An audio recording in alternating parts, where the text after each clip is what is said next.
Чатбот гэж юу вэ?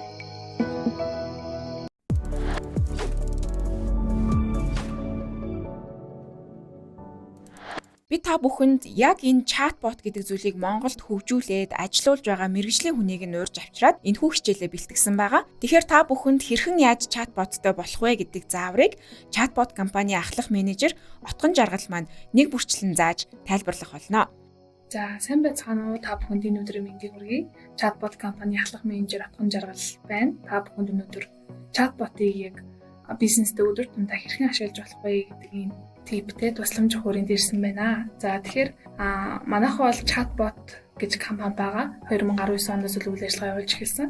Яг яадаг компани вэ гэнгүүт бид нар өөрсдөө энэ та бүхний одоо яг энэ дэлгэцэн дээр харж байгаа чатбот-ыг юм гэсэн энэ платформыг хөгжүүлээд өдий 2 жил хүрсэн ийм технологи компани байна гэж ойлгох хэрэгтэй.